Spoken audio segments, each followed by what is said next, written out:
Hand over your tag, Zara. Your employment is terminated.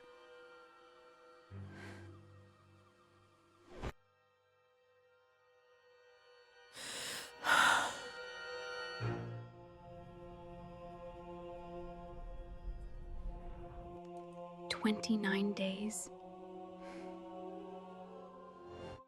Zara adjusted her stained green apron, not because she felt professional, but because she was desperate to prove she belonged.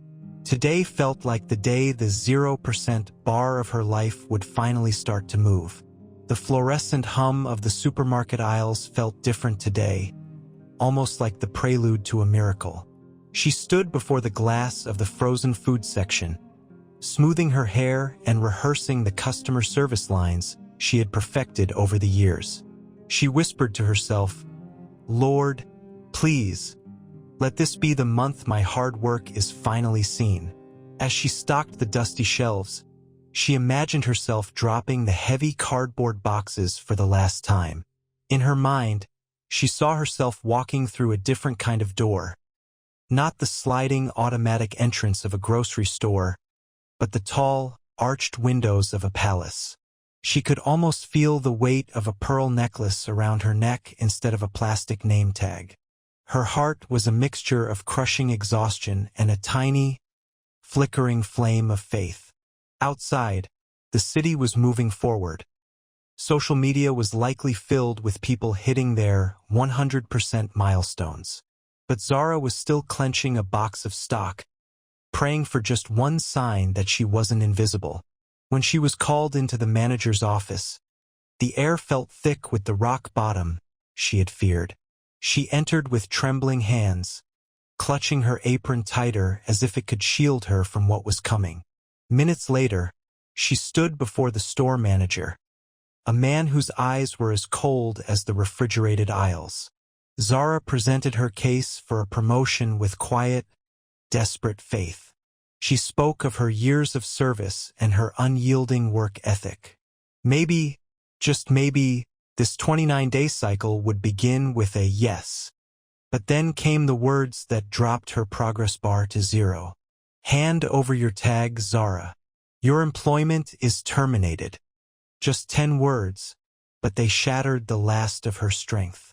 The heavy thud of the manager's door closing behind Zara sounded like the final gavel of a death sentence. She stood in the middle of the aisle, the neon lights overhead suddenly feeling like interrogators, exposing every stain on her green apron. There were smudges of grime from crates she had hauled since dawn and a dark, sticky splash of juice from a broken bottle she had cleaned up just an hour ago. Looking down, she realized the stained fabric was the only thing she had left to show for 3 years of her life. She clutched the employment terminated notice, the paper crinkling under her trembling grip as if it were mocking the silence of her future. She walked toward the locker room, her legs feeling like lead weights. Every step felt like she was sinking deeper into a cold, dark floor that had finally given way. This was the rock bottom she had only ever seen in the tearful posts of others, the 0% mark where the music stops and the lights go out. As she untied the strings of her apron, her fingers fumbled. This uniform had been her identity, her shield against the world's questions about her success. Without it, she was just a woman standing in a drafty room with a cardboard box and a heart full of unanswered prayers. She caught her reflection in the small, cracked mirror above the sink. Her eyes were red, the tears already tracing paths through the dust on her cheeks. She looked at her reflection and didn't see the woman who dreamed of palaces. She saw a supermarket clerk who couldn't even keep a job at a grocery store. The fear was no longer a distant shadow. It was a physical weight in her chest, suffocating and sharp. She realized she had no backup plan, no savings to cushion the fall, and no testimony to hide behind when she walked through her front door. The walk to the exit felt like a mile-long gauntlet. She passed the shelves she had meticulously organized, the products now looking like strangers who no longer recognized her. She held her cardboard box tightly, her knuckles white, trying to shield the terminated paper from the prying eyes of her former coworkers. As the automatic doors slid open, a gust of wind hit her, threatening to knock her over. She stood on the sidewalk, the 0% progress bar of her life flashing in her mind's eye. The world was moving at a 100% pace, but Zara was stationary, anchored to the concrete by the terrifying realization that she had truly lost everything. Zara sat on the edge of her bed, her eyes fixed on the cardboard box that now held the remnants of her professional life. The silence of her room was louder than the supermarket's hum ever was, a heavy reminder of the 0% progress she felt she had made. She reached for her phone, tempted to scroll through the 100% glory posts of others, but her thumb hovered in midair. Instead, she felt a sudden, inexplicable pull toward her old prayer journal, a book she hadn't opened since her first week as a clerk. As she flipped through the pages, a small, handwritten note fell out, dated exactly 1 year ago. It contained a single, bold sentence. "The God who begins at 0 is the only one who can lead you to the palace." Just then, her phone buzzed with a notification from an old mentor, a woman known for her quiet discernment. The message was brief but hit Zara like a lightning bolt. "Zara, I was praying for you today. I saw a vision of a clock resetting. Do not count the years you have lost. Count the next 29 days. God is preparing a place for you that your current self cannot yet carry." Zara gasped, her heart beginning to pound against her ribs. 29 days. It felt like an impossible timeline for someone sitting at rock bottom, yet the number pulsed in her mind with a strange, golden authority. She looked back at her stained apron draped over the chair and then at the glowing screen of her phone. The fear of being terminated began to shift into a terrifying kind of anticipation. She didn't have a new job, a lead, or even a professional outfit that wasn't smudged with store grime, but she had a timeline.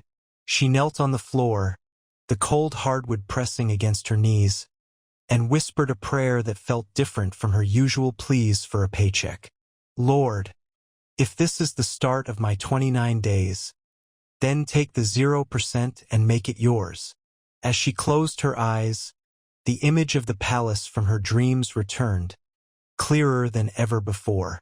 She saw the chandeliers and the sun-drenched windows, but this time, she noticed the progress bar in her mind. It was no longer stuck at 0. It was beginning to glow, a faint green light flickering at the very start of a journey she didn't yet understand. The prophecy had been spoken. The clock had officially started ticking toward the glory. Zara stood before the automatic glass doors of the supermarket, the same doors that had once welcomed her as an employee, but today they felt like the entrance to a courtroom. She took a deep breath, smoothing her jacket, an attempt to look like a woman who was no longer defined by a stained green apron. As the doors slid open with a familiar hiss, the smell of ripe produce and floor wax hit her, dragging her back to the rock bottom she was desperately trying to climb out of. She gripped her handbag tightly, her knuckles white, as she navigated the aisles not as a worker with a purpose, but as a customer with a secret. The silence of the shelves was deafening. Every time she reached for a carton of milk or a bag of rice, she felt the phantom weight of the cardboard boxes she used to haul. She caught her reflection in the polished metal of a freezer door. The 0% progress bar of her life seemed to flicker in the dark glass, reminding her that only days ago, she was the one cleaning these very surfaces. The shame was a physical heat rising in her chest. She saw a former coworker, a girl she had once trained, stocking the soup aisle. Zara quickly turned her head, pretending to be deeply interested in the label of a cereal box. She wasn't ready for the "I'm so sorry" looks or the whispered questions about what she was doing now that her employment had been terminated. As she moved toward the checkout, she passed the manager's office. The door was ajar, and for a split second, She saw the desk where her termination notice had been signed. The sting of that moment returned, sharp and cold, threatening to extinguish the tiny spark of the 29-day prophecy. She felt small, invisible, and discarded. Standing in the queue, she looked at the clerk behind the register. A young man wearing the same green apron she had lost. He didn't look up, his movements mechanical and tired. Zara realized with a jolt of clarity that the palace she was promised wouldn't be found by looking backward at what she used to be. She paid for her few items in a daze, her hand trembling slightly as she took the receipt. She walked out into the afternoon sun, the heavy glass doors closing behind her for what she vowed would be the last time as a victim of her past. The supermarket was a monument to her rock bottom, but as she walked away, she whispered a prayer for the strength to keep her eyes on the 100% glory ahead. The silence of the shelves had tried to pull her back into shame, but the ticking clock of the next 29 days was the only sound she chose to follow. The bills on Zara's small kitchen table seemed to multiply in the shadows of the evening, each one a stark reminder of her 0% status. The final notice from her landlord sat on top, its red ink bleeding into her vision like a physical wound. She counted her remaining coins, the metallic clinking sounding hollow against the wooden surface. It was barely enough for a loaf of bread, let alone the life she had imagined just weeks ago. The pressure was no longer a distant anxiety. It was a crushing weight that made every breath feel like a struggle against a rising tide of despair. Bitterness began to seep into her heart, cold and corrosive. She thought of her manager's face as he handed her the termination notice, and the way the grocery store shelves seemed to mock her as she walked away. Why was she the one sitting in the dark while others posted about their 100% breakthroughs and their end-of-year testimonies? The temptation to scream at the silence, to let the anger consume her faith, was almost overwhelming. It would be so easy to agree with the rock bottom and stay there, letting the shame become her permanent residence. But then, she looked at the 29-day note she had tucked into her journal, the ink slightly blurred by a tear that had fallen earlier that morning.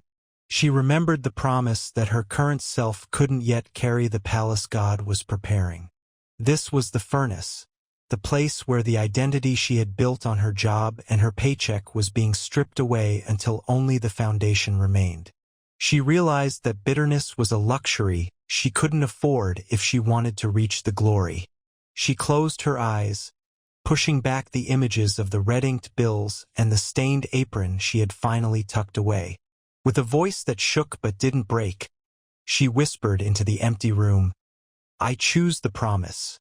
She didn't feel like a resident of a palace, and her bank account certainly didn't reflect it, but she refused to let the financial pressure dictate her worth. She began to speak to the empty air, declaring the 100% glory over her 0% reality. The hunger was still there, and the bills hadn't vanished, but the bitterness began to retreat, replaced by a gritty, stubborn peace. The foundation had been tested, and though it had cracked under the weight of the world, it held firm under the weight of the word. The transformation began not in a corporate boardroom, but in the quiet morning light of Zara's cramped bedroom. She realized that if she waited for the palace to appear before she changed her ways, she would never be ready to walk through its doors. The 0% bar on her life's progress was no longer a sign of failure, but a clean slate for a new identity. She stood before her small, chipped mirror and began the internal renovation. She didn't have the designer suits or the pearl necklaces yet, but she carried her shoulders with the poise of someone who already wore them. She spoke to her reflection, not with the stuttering voice of a terminated clerk, but with the clarity and authority of a woman walking in a divine promise. Every morning, despite having nowhere to go, Zara dressed with intention. She ironed her simplest clothes until the creases were sharp, treating her modest room as if it were the foyer of a grand estate. She stopped referring to herself as unemployed, and began describing herself as in transition for the palace. The midpoint shift was subtle but profound. The heavy, melancholic atmosphere of her room began to lift, replaced by a rhythmic, purposeful energy.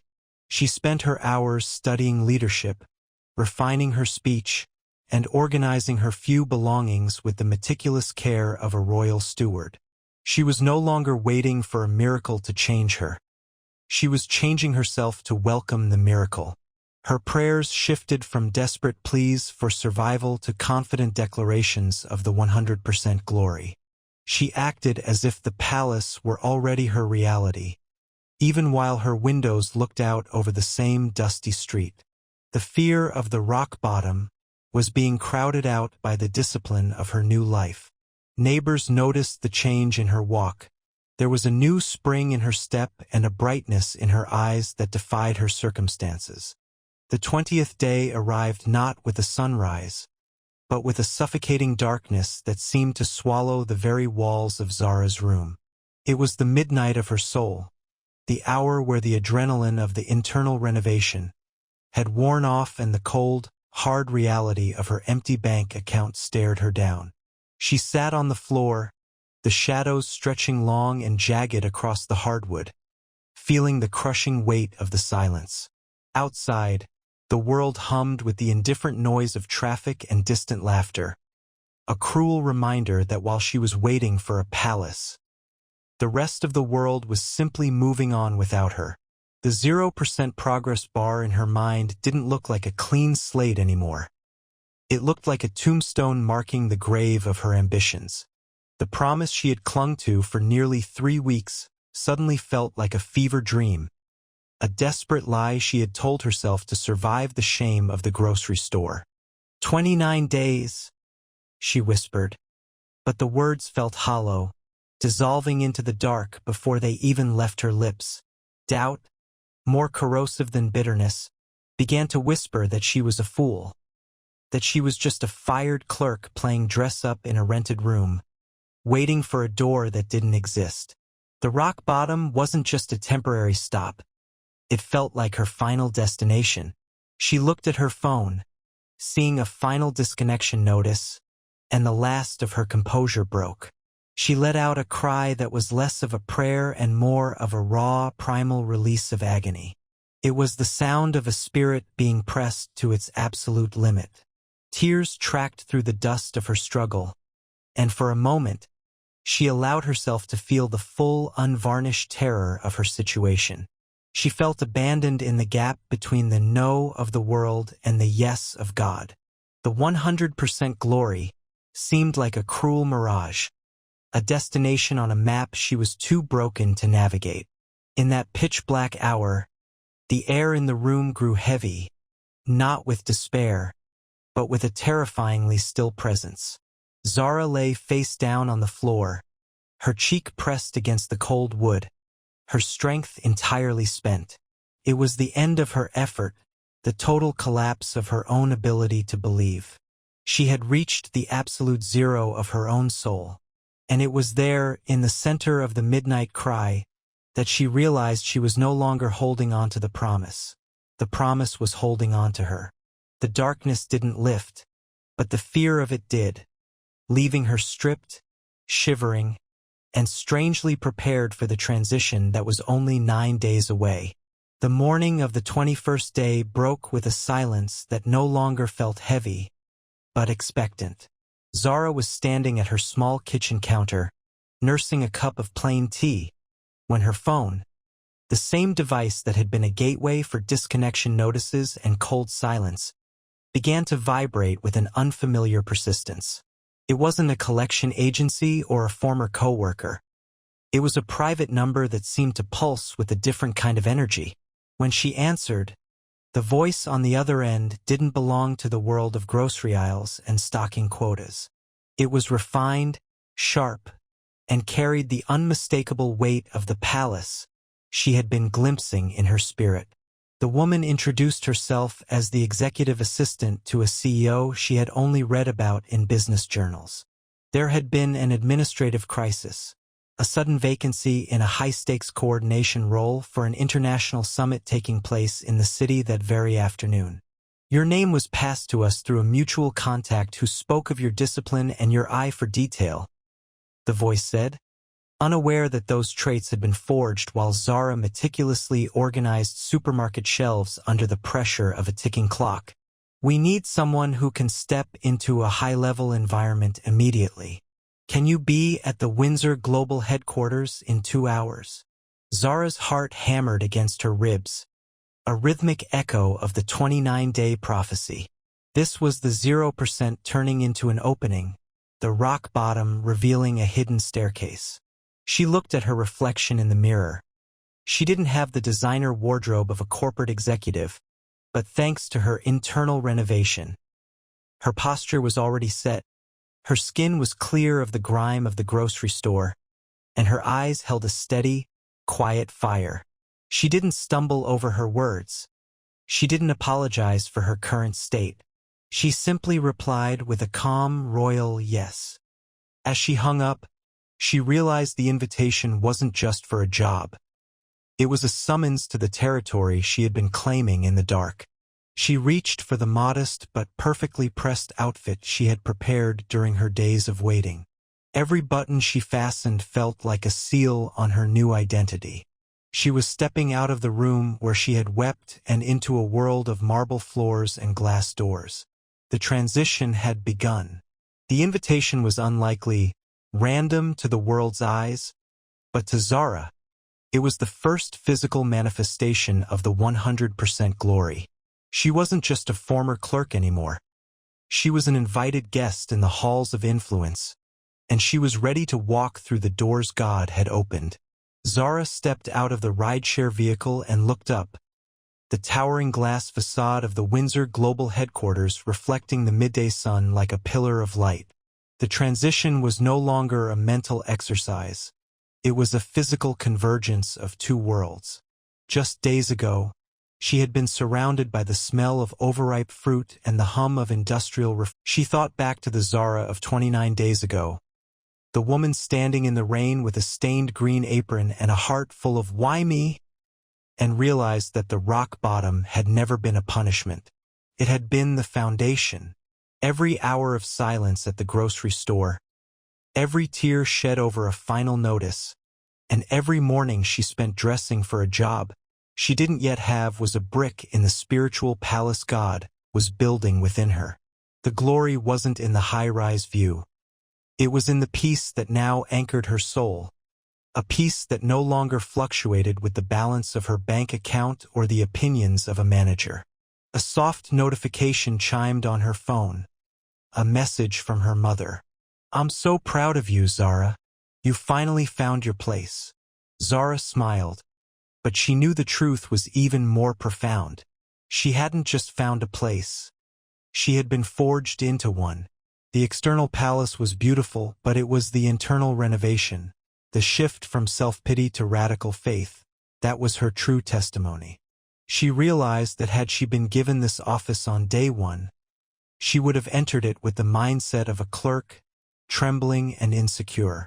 But through the 29 days of delay, God had stripped away the impatient version of her to reveal the prepared version. As the city lights began to twinkle like diamonds below, Zara whispered a final prayer of gratitude. She understood now that her season of delay was never a denial. It was a divine design. She was exactly where she was meant to be, not because the circumstances had changed, but because she had. Standing tall in her suit and pearls, she turned back toward the boardroom, walking with the quiet, unshakable authority of someone who knew that while the world sees the fall, God sees the preparation for the flight. The palace was finally her home, because she had first become a palace for the promise. Beloved, if you were standing where Zara stood, clutching the remnants of a shattered dream while the world rushes past you, remember that your rock bottom is not a graveyard. It is the foundation of your future palace. God is not ignoring your tears. He is using the silence to build a version of you that can handle the weight of the glory that is coming. Do not let the 0% on your progress bar deceive you. In the economy of heaven, your faithfulness in the stained apron seasons is what qualifies you for the pearl necklace breakthroughs. As the word says in Habakkuk 2 verse 3, "For the vision is yet for an appointed time, but at the end it will speak and it will not lie. Though it tarries, wait for it, because it will surely come, it will not delay." Your transition is already in motion, and the clock is ticking toward your 29th day. If you are ready to stop just waiting and start preparing, I've put together a resource specifically for this season. You can find the link in the description and the pinned comment for my digital guide, Active Wait. It's designed to show you exactly how to move from a place of stagnation to a place of purpose, teaching you how to renovate your heart and mind so you are ready the moment the palace doors swing open. Before you go, if this story spoke to your soul, please hit the like button and subscribe to join our community of storytellers. Comment below and let me know, what part of Zara's journey stood out to you the most? Was it the midnight cry or the internal renovation? Your testimony starts the moment you decide that your delay is actually your design. Stay faithful, keep your head high, and we'll see you in the next story.